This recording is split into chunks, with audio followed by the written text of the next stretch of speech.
कभी भी पुकारे। हम आपसे पूछते हैं, एक उत्तर दीजिएगा।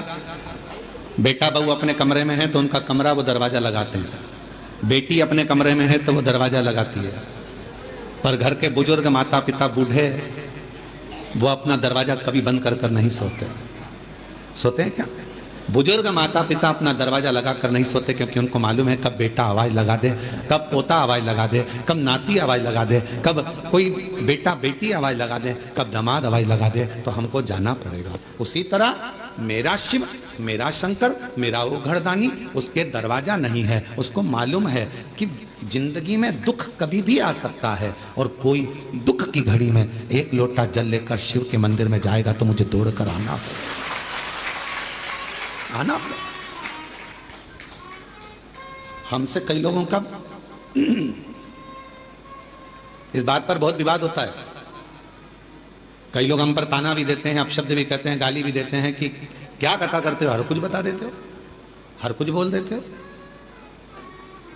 कई लोग कहते हैं शिव जी को इतनी बजे तक जल चढ़ाना, इसके बाद मत चढ़ाना, इसके बाद चढ़ाना, इसके बाद मत चढ़ाना। परशु महापुराण तुझे कहती है कि वो बाप है, तुम बेटे हो।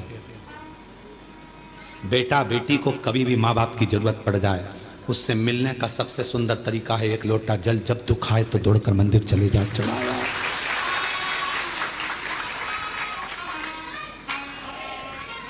और यदि मान लो, अंदाजा लगाइए, अगर आप विचार करिए, मान लो अगर आप ये अंदाजा लगाकर बैठिए कि मंदिर में मान लो अगर कोई मना कर दे कि नहीं अभी दोपहर हो रही है, हम जल नहीं चढ़ाने देंगे, अब शाम हो रही है, हम जल चढ़ाने नहीं देंगे, अब रात्रि हो रही है, हम जल नहीं चढ़ाने देंगे, और तुम्हारी बहुत बड़ी विपदा आकर खड़ी हो गई है, बहुत बड़ा टेंशन आकर खड़ा हो गया है, तो अपने घर में जो शंकर का शिवलिंग है उसको थाली में रखो, श्री शिवाय नमस्तुभ्यम कहकर अपना दुखड़ा उससे कहकर जल चढ़ा दो, वो स्वीकार कर लेगा, वो स्वीकार है,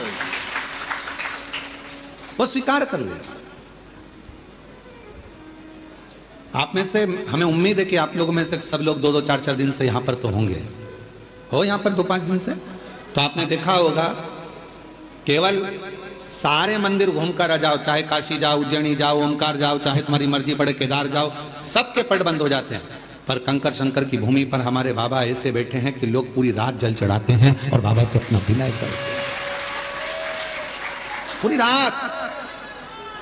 और आप लोगों में से कई लोगों ने तो रात को 1 बजे भी उठे होंगे तो देख रहे होंगे कि लोटा लेके खड़ी है। कोई रात को 2 बजे भी उठा होगा तो उसको लगा होगा कि अभी भी दिया लगाकर बैठी है। रात को 12 बजे से लेकर 4 बजे तक के बीच में अगर आप देखोगे तो कई महिलाएं, कई पुरुष, कई बच्चे, कई बेटियां, कई बेटे अपनी साधना में, शंकर की साधना करने एक लोटा जल चढ़ाकर रात्रि में भी साधना में डूबे रहते हैं। ये वो भूमि है यहां से व्यक्ति तेज लेकर जाता है, ये वो भूमि है जहां से व्यक्ति खाली झोली लेकर नहीं जाता, झोली भर कर जाता है। ये वो भूमि है जहां व्यक्ति अपनी साधना को करने के लिए आता है। साधना, यहां तंत्र वाले भी आते हैं तो मंत्र वाले भी आते हैं, यहां साधना वाले भी आते हैं तो योग वाले भी आते हैं, यहां उपासना वाले आते हैं तो पूजा वाले भी आते हैं, बैठते हैं। कब पिता को तुम्हारी जरूरत पड़ जाए और तुम्हें पिता की जरूरत पड़ जाए। हमारे यहाँ पर दोपहर में हम जल नहीं चढ़ाने देंगे, हम शाम को जल नहीं चढ़ाने देंगे, हम रात को जल नहीं चढ़ाने देंगे, हम दिन में जल नहीं चढ़ाने देंगे। मत चढ़ाओ, जहाँ का जैसा नियम है उसके अनुसार चलो, पर अपने घर में अपने पिता के पास कोई नियम नहीं चलता। वो जब तुमको तकलीफ आ जाए, जब तुमको दुख आ जाए, जब तुम्हें कष्ट आ जाए, तब उसको याद करना, श्री शिवाय नमस्तुभ्यम। किसी दूसरे के दरवाजे पर जाकर याद मत करो। दुख आया और किसी ने कह दिया चलो मैं तुम्हें वहां लेकर जा रहा हूं, वहां दुख मिट जाएगा, चलो मैं वहां लेकर चलती हूँ, वहां तकलीफ मिट जाएगी। ना ना ना, मेरा तो बाप मेरे घर में बैठा, मेरा बाबा बैठा है, कुबेर भंडारी का नाम लूंगी, कुबेरेश्वर बाबा का नाम लूंगी, एक लोटा जल चढ़ाऊंगी, श्री शिवाय नमस्तुभ्यम कहूंगी और मेरा दुख कट जाएगा, ये निश्चित है। कभी भी याद करो उसको, कभी भी। मौत का कोई समय होता है? जम के तो बोलो, मरने का समय नहीं, मैं सुबह 4 बजे मरूंगी, मैं दिन के 2 बजे मरूंगा। मृत्यु का कोई समय निश्चित नहीं।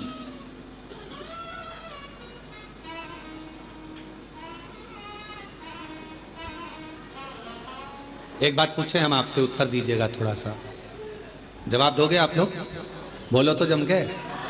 ठीक है। पहले जन्म कुंडलियां कितना काम करती थी आपको मालूम है? पहले ज्योतिष आचार्य पत्रिका देखकर पूरा भाग्य बता देते थे, जन्म कुंडली देखकर बता देते थे कि ये योग, ये शनि, ये मंगल, ये बुध, ये गुरु।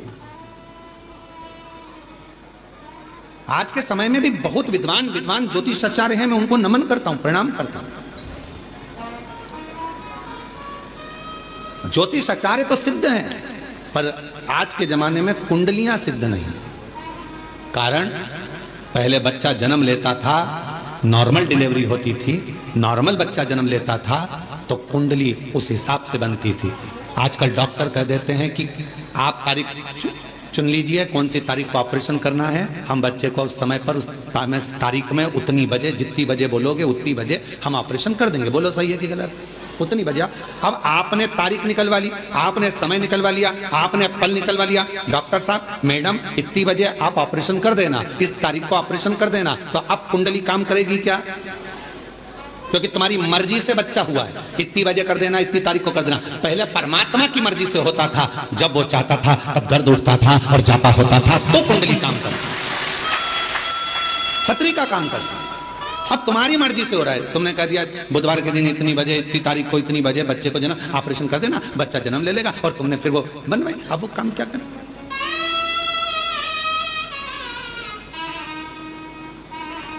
मृत्यु कौन सी श्रेष्ठ है? अब आप बताना, मौत कौन सी श्रेष्ठ है? रस्सी बांध के मर गए, वो मृत्यु श्रेष्ठ है क्या? बोलो बोलो।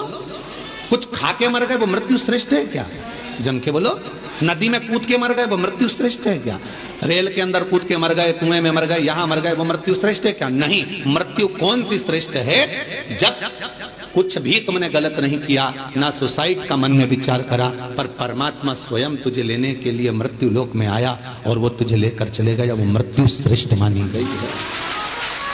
वो मृत्यु श्रेष्ठ। अब तुम अपनी मर्जी से मर रहे हो, ट्रेन में बिना टिकट के चढ़ रहे हो, सीधी बात है ना, समझो उसको। तुम अपनी मर्जी से मर रहे हो, ट्रेन में बिना टिकट के चढ़ रहे हो, और अंदर जाकर टीटी से लड़ रहे हो कि नहीं हम तो यहीं बैठेंगे।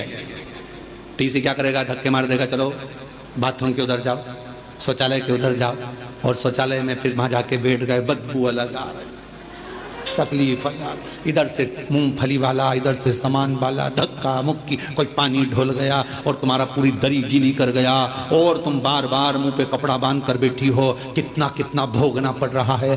क्यों? क्योंकि बिना टिकट के गई हो। जब तक वो तुम्हारा टिकट ना काटे तब तक मरने का प्लान मत बनाओ। बिना टिकट के जाओगे तो भोगना बहुत पड़ेगा, इतना भोगना पड़ेगा कि तुम भोगते हो। बिना टिकट के नहीं। कोई तुमसे कह दे मैं तो परेशान हो गया, मैं तो मर रहा हूं, मत मर भैया, बिना टिकट के जाएगा। एक बार ट्रेन में सफर करके देख ले, बाथरूम के पास बैठ के जाना पड़ता है, बिना टिकट के कितना धक्का खाना पड़ता है, कितनी गाली खाना पड़ती है। कोई पानी ढोल जाता, कोई कुछ कर जाता, कहीं का बीड़ी वाला बीड़ी का धुनक रहा है, कोई सिगरेट वाला, कहीं तंबाकू वाला, कहीं ये वाला, कहीं वो वाला। उसी तरह अगर बिना टिकट के चले गए, परमात्मा लेने नहीं आया और तुमने सोच लिया मैं तो मर जाऊं और तुमने सुसाइड कर ली, याद रख लेना, ट्रेन का सफर कर कर देख लेना, बिना टिकट के कितने धक्के खाना पड़ते हैं। उसी तरह बिना बुलाए अगर तुम चले गए, सारे नरकों में धक्के खाओगे। इधर से पूछा, उधर से पूछा, ऊपर जाके कहोगे अब दोबारा से सुसाइड नहीं करूंगा, अगला जन्म दो, फिर कभी नहीं मरूंगा।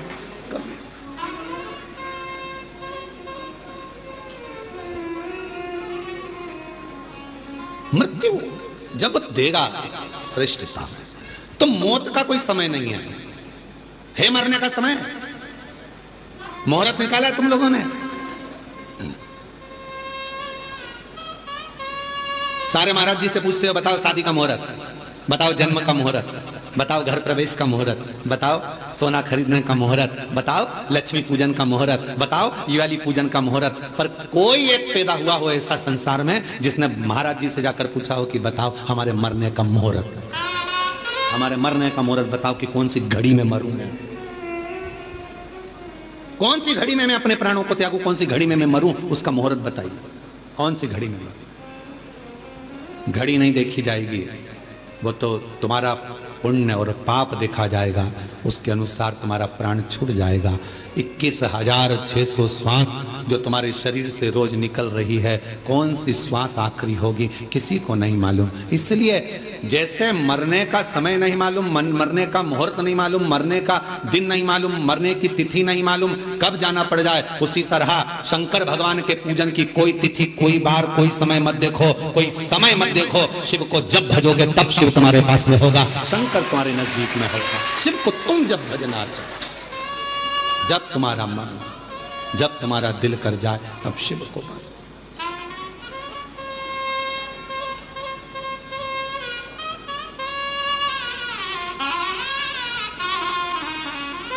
और महादेव नमन चरणों में स्वीकार कीजिए, सबका किया है मेरा भी उद्धार कीजिए, उद्धार कीजिए। है त्रिपुंडधारी, है त्रिशूलधारी, है त्रिपुंडधारी, है त्रिशूलधारी। चरणों में तेरे बाबा जी पावन है चारों धाम, चरणों में तेरे बाबा जी पावन है चारों धाम। तेरी देव करते वंदना, पूजे हैं सीताराम। हो जाए पूरी कामना, हो जाए पूरी कामना। उपकार कीजिए, सबका किया है मेरा भी उद्धार कीजिए, उद्धार कीजिए।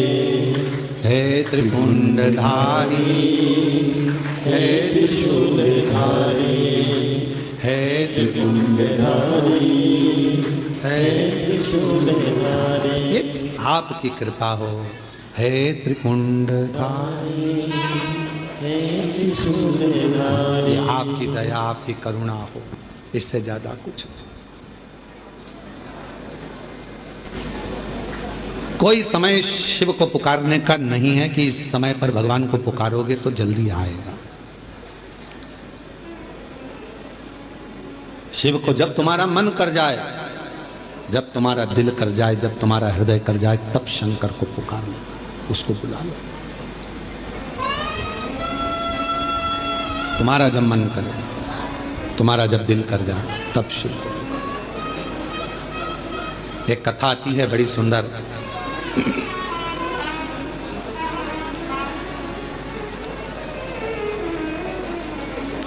एक बार माँ जगत जननी जगदम्बा अम्बा माँ पार्वती जी कैलाश पर बैठी थी। भोगरदानी नहीं थे उस समय पर। भगवान शिव भोगरदानी उस समय पर वहां नहीं थे। माँ जगत जननी बैठी हुई थी।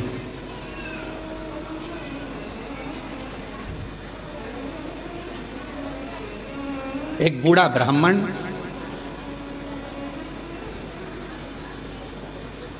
साधारण सी जिंदगी जीने वाला, बिल्कुल सहजता का जीवन जीने वाला,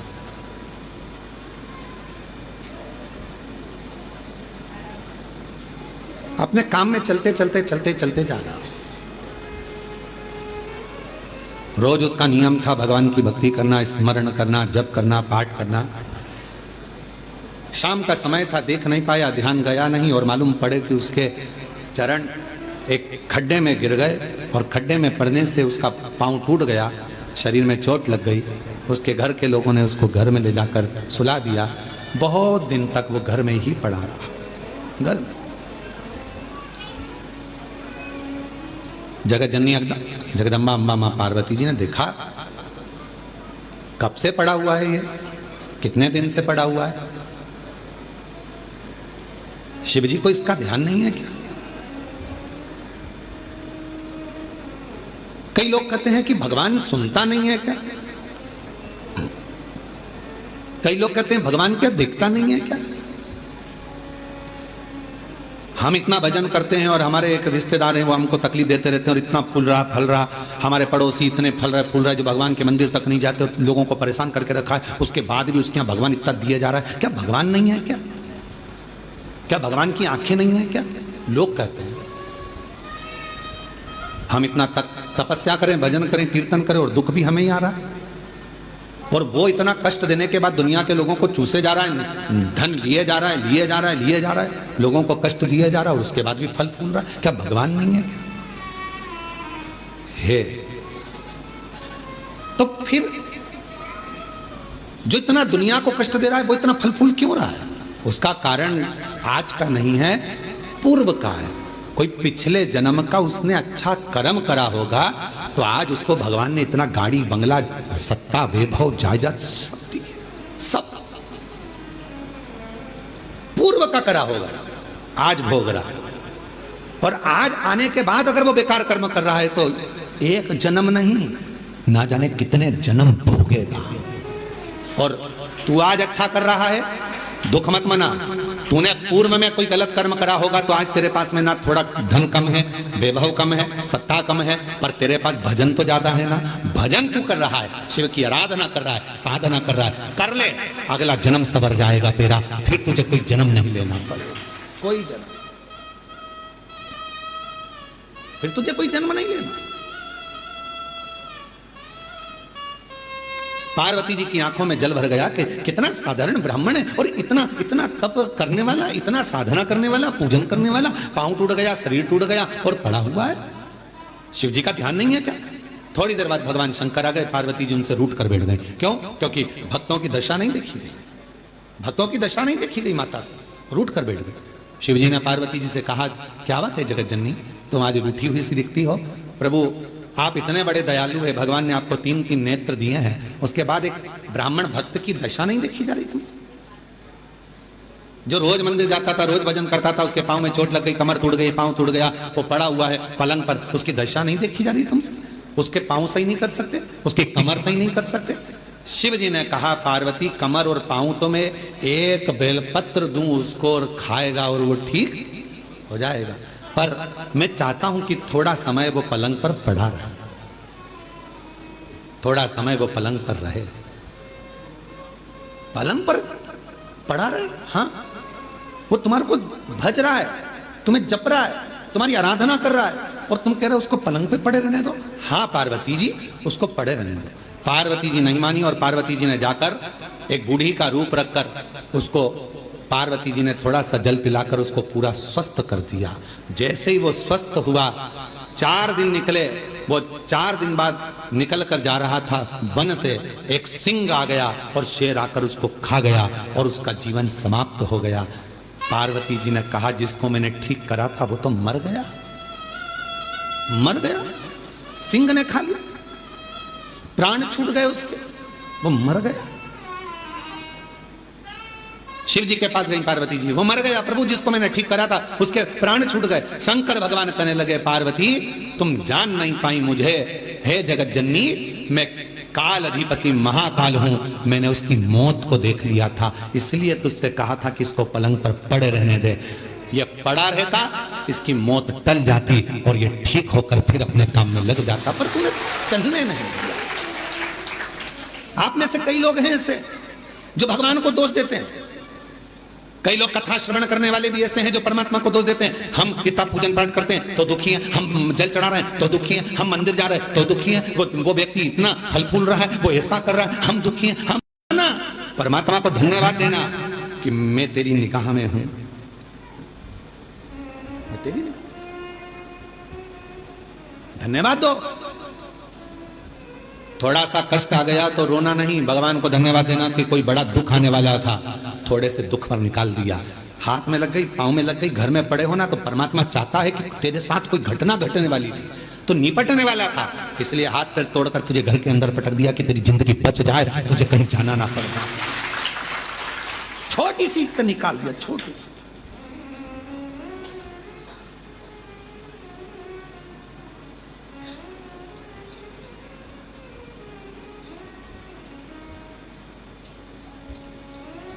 पहचान हो जाती है ना शिव जी से, तो वो बड़े दुख को छोटे पर लाकर छोड़ देता है। दुख तो आएगा क्योंकि हमारे पूर्व का कर्म हमें भोगना है, पर बड़े दुख को छोटे पर लाकर छोड़ देता है। पहचान है तो तुम्हारे गांव में हॉस्पिटल है? अरे बोलो तो, ठीक है। हॉस्पिटल में डॉक्टर साहब हैं, नर्स मैडम, ठीक है। डॉक्टर से पहचान है, नर्स से पहचान है? नहीं है तो कर लो। डॉक्टर से पहचान होगी तो ज्यादा दवाई नहीं लिखेगा, नर्स से पहचान होगी इंजेक्शन भी लगाएगी तो धीरे से लगाएगी, पहचान वाली है, नहीं तो टोच देगी। बोलो सही है कि गलत है? हॉस्पिटल में जाते हैं, बच्चा को रोना आता है, मैं इंजेक्शन नहीं लगवाऊंगा, मैं इंजेक्शन नहीं लगवाऊंगा, मैं सुई नहीं लगवाऊंगा। पापा कहते हैं अपनी पहचान वाली है, आंटी है पहचान वाली है तो चिंता मत कर, बिल्कुल दर्द नहीं होगा। और उसने तुरंत थोड़ा सा मला लगाया रुई का पुआ और धीरे से बात करते करते इंजेक्शन लगा दिया और रुई मल कर कह दिया बता तुझे दर्द हुआ? नहीं। क्यों? तेरे पापा से हमारी पहचान है बेटा, पहचान काम आती है इसलिए दर्द नहीं होने दिया। परमात्मा की पहचान कब काम आती है? जब दुख आता है परमात्मा थोड़े में निकाल देता है, तब काम आता है। शिव जी पे चढ़ा एक लोटा जल कब काम आएगा? जब दुख आया और तुम्हारा दुख धीरे से निकल गया, तब भगवान कहेगा देख ले मैंने बहुत आराम से इंजेक्शन लगवा दिया, शांति से काम निकलवा दिया, दुख निकल गया, दुख तकलीफ निकल गई, कष्ट निकल गया, थोड़े से निकल, थोड़े से। और कोई पिछले जन्म के अच्छे कर्म मुझे बाबा तेरा, कोई पिछले जन्म के अच्छे कर्म मुझे बाबा तेरा, जहाँ सारी दुनिया झुकती है, जहाँ सारी दुनिया झुकती है, मुझे वो आली दरबार मिला, दरबार मिला। कोई पिछले जन्म के अच्छे कर्म मुझे बाबा तेरा मिला, कोई पिछले जन्म के अच्छे कर्म मुझे बाबा तेरा साथ मिला। ये कोई पूर्व का हमारा अच्छा भाव होगा, शिव जी से हमारी पहचान होगी। जो बड़ा दुख आने वाला था वो थोड़े पर निकल गया। डॉक्टर से पहचान होगी तो दवा कम लिखेगा, और अगर पहचान नहीं होगी तो पूरी थैली भरकर लिख देगा। इसलिए परमात्मा से पहचान कर लो तो दुख थोड़ा कम लिखेगा, सुख ज्यादा लिख देगा। उससे पहचान कर करके पहचान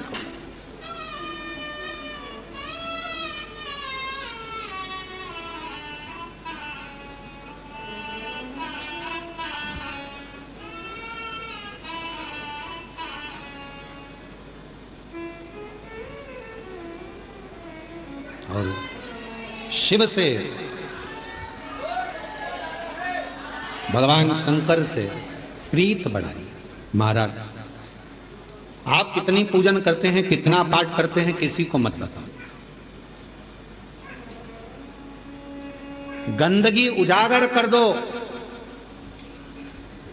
शिव कथा कर रही है, गंदगी उजागर कर दो पर बंदगी उजागर मत करना। उस बंदगी में मेरा शिव बसता है, उस बंदगी। प्यार मुख से बोलने से नहीं होता। पत्नी सोचती है पति मुझे बहुत बार बोले मैं तुमसे प्रेम करता हूं, मैं तेरे बिना नहीं रह सकता, मैं तेरे बिना नहीं रह सकता। ये प्यार नहीं है। 24 घंटे बस बोल दे वो कि मैं तेरे बिना नहीं रह सकता, इसको प्रेम कहेंगे? प्रेम वो है, प्यार वो है। पति बीमार पड़ा और पत्नी उसकी सेवा में लगी है, और पत्नी बीमार पड़ी तो पति भी उसको पानी लाकर दे रहा है, तो प्रेम। सुख में प्यार झलके वो प्यार नहीं हो सकता, वो प्रेम नहीं हो सकता। इसलिए शिव महापुराण की कथा कर रही है। तुम कितना भजन करते हो, कितना अनुष्ठान करते हो, कितनी कथा सुनी, चाहे तुम 50 कथा सुनो, 100 कथा सुनो, तुम्हारा मन बढ़ जाए तब टीवी चालू करो और शिव महापुराण की कथा सुनो 1000 बार। एक बार नहीं कुबेरेश्वर धाम, जब तक जिंदगी है बाबा से कहकर जाना, तेरे दरवाजे पर बुलाते रहना, तू कृपा करते रहना, तू देते रहना, मैं आते रहूं। जब तक तू देगा नहीं तो मैं आ नहीं सकती।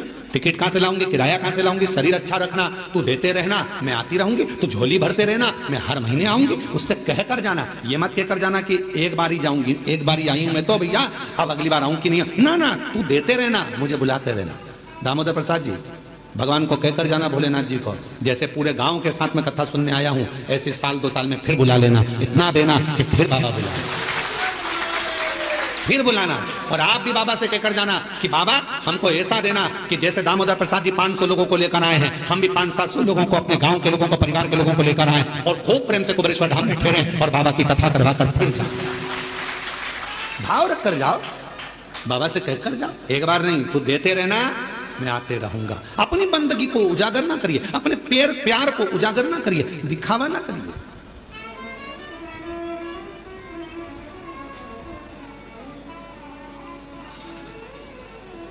जो 50 रुपए के चाउमीन में प्यार दिखा देते हैं, जो 10 रुपए के पेट्रोल में मोटरसाइकिल पर घुमाकर प्यार दिखा देते हैं, वो प्यार नहीं होता। फिर हरिद्वार में जो अटैची मिलती है उसमें टुकड़े मिलते हैं, वो प्यार नहीं होता, वो प्रेम नहीं है। इसको प्यार नहीं कह सकते, इसको केवल कहते हैं लव जिहाद का शिकार होना, इसको प्यार नहीं कह सकते। प्यार में कत्ल नहीं होता, प्यार में खून नहीं होता, प्यार में तलवार की घात नहीं होती, प्यार में तो नयन से अश्रु बहते हैं और उससे मिलने की तड़पन होती है, तड़पन। यहां से जाने के बाद आपको घर पर पहुंचने के बाद कुबेरेश्वर बाबा जब याद आए ना, वहां यहाँ की चर्चा जब आप अपने गांव में जाकर करो तो याद रखना कि तुम शिव जी को याद नहीं कर रहे हो, सीहोर का कुबेरेश्वर बाबा तुम्हें याद कर रहा है, तुम्हें प्रेम। ये प्यार है, इसको इसने कहते हैं।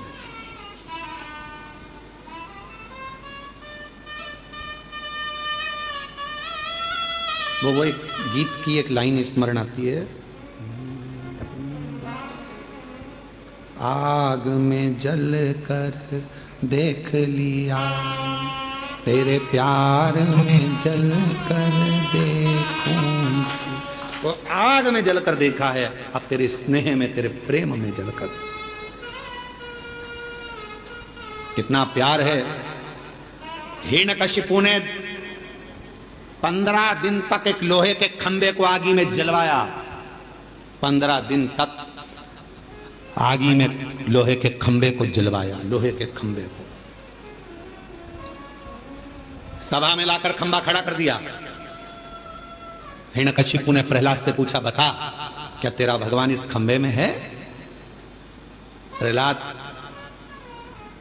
विचार करने लगा, क्या बोलूं मैं, मेरे पिता को कैसे समझाऊं कि वो तो कण-कण में है, तो खंबे में भी होगा। क्या तेरा भगवान इस खंबे में है? प्रहलाद ने मुस्कुराकर कहा, हाँ इस खंबे में भी मेरा भगवान है। तो लग जा गले, भगवान है तो लग जा गले। प्रहलाद जाने लगे, खंबे के पास धधकता हुआ अग्नि का लाल खंबा, और प्रहलाद ने गले लग लिया उस खंबे से। खंबा टूट कर गिर गया, नरसिंह भगवान प्रकट हो गए।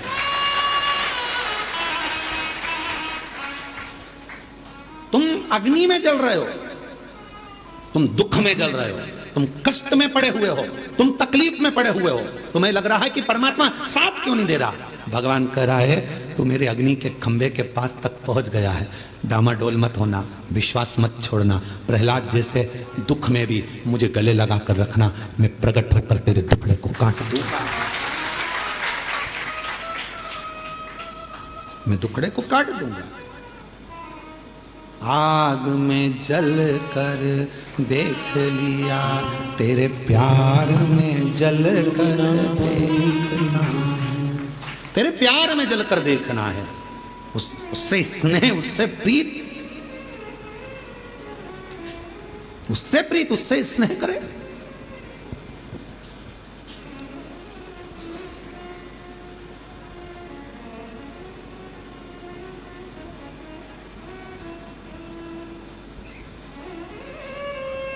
जिस दिन अपने भीतर का अहंकार जल जाएगा, अपने भीतर का काम जल जाएगा, आसक्ति वासना जल जाएगी।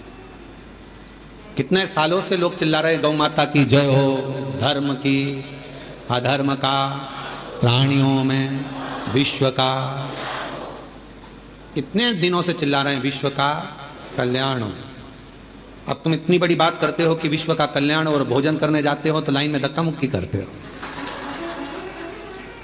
जब तुम्हारे भीतर यह भाव प्रकट हो गया कि विश्व का कल्याण हो तो पास वाले को, बूढ़े व्यक्ति को, बुजुर्ग को, बच्चे वाली माता को, कोई बूढ़ी माँ को, कोई स्त्री को थोड़ा आगे कर दो। लो जी तुम चली जाओ। खाते समय अपना कल्याण हो, कमाते समय अपना कल्याण हो, झूठ बोलते समय अपना कल्याण हो, फिर विश्व का कल्याण कहां गया? केवल चिल्लाने से काम चलेगा? विश्व का कल्याण हो। शिव पुराण स्वीकृत नहीं करते। जितना बोलो उतना अपने ऊपर अमल भी तो करो। विश्व का कल्याण हो तो पहले आप अपने कल्याण की भावना छोड़ो, पहले विश्व कल्याण की भावना पकड़ो। आप दूसरे को भोजन कराइए, प्रेम से उसको जब भोजन कराओगे तो निश्चित है आखिरी में अगर कोई भोजन कराने वाला नहीं भी मिलेगा तुमको, तुम्हारे लिए, तो वो परमात्मा को आकर भोजन कराना पड़ेगा, करवाएगा। आप कामना तो शुद्ध रखिए। कितने सालों से लोग कर रहे हैं गौ माता की जय हो। आज गोपाष्टमी का दिन है। संपूर्ण देशवासियों से निवेदन करूंगा, संपूर्ण देशवासियों से कहूंगा कि कुछ मत करो, कम से कम एक पत्र कम से कम राष्ट्रपति और प्रधानमंत्री के नाम पर लिखो और उनसे कहो कि भारतीय पाठ्यक्रम में गौ माता का भी एक चैप्टर सब्जेक्ट में आना चाहिए।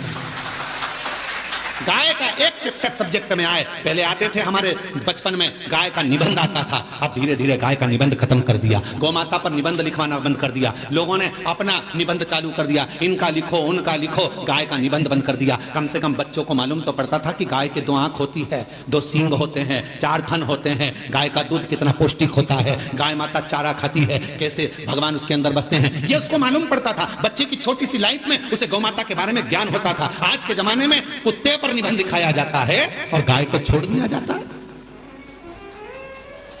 कहां गई गौ माता?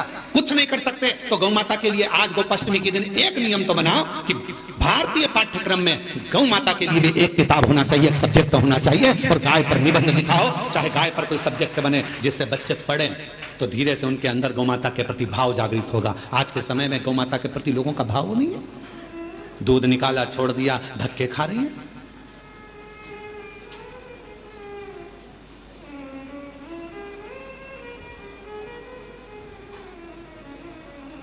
कई लोग चिल्ला चिल्ला कर कहते हैं इतनी सारी गौशाला खुल गई हैं, इसके बाद भी गाय रोड पर घूम रही है। हमारा निवेदन है, जो चिल्ला रहे हैं उनसे निवेदन है, उस रोड की सारी गाय को भर कर लिया और गौशाला में बांध दो। पर वो गौशाला में बनती तो है, थोड़े समय के बाद उसी गाय का सेठ आता है, रोज शाम को गाय को गाली देकर छुड़ाकर अपशब्द कहकर ले जाता है, दूध निकालता है, फिर रोड पर छोड़ देता है। हमारी गाय क्यों पकड़ के ले गए? क्यों बांधी तुमने गौशाला में? क्यों ले जाकर धर दी गौशाला में? गौशालाएं तो खुली हैं गौ माता के लिए। रोड पर खड़ी हुई गायों को भी रखने को सारी गौशाला के मालिक तैयार हैं। सारी गौशाला में गायों को रखने को तैयार हैं। पर जब गाय अच्छी हो जाती है, स्वस्थ हो जाती है, उनके मालिक फिर आकर खड़े हो जाते हैं। हमारी गाय तो लड़ाई करते, झगड़ा करते, अपशब्द करते, ताना देते, गौशालाओं में उपद्रव मचाते। कहना सरल है, करना कठिन है।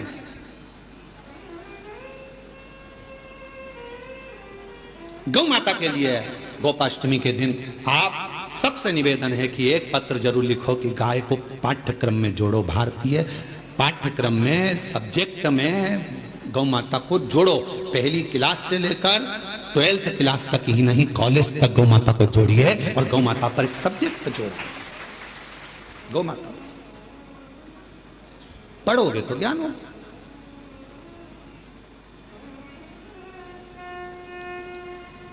शिव तत्व है। गौ माता की बोलो बोलो जय तो बोलो। गौ माता की, धर्म की, अधर्म का, प्राणियों में, विश्व का, सबसे पहले अपना हो।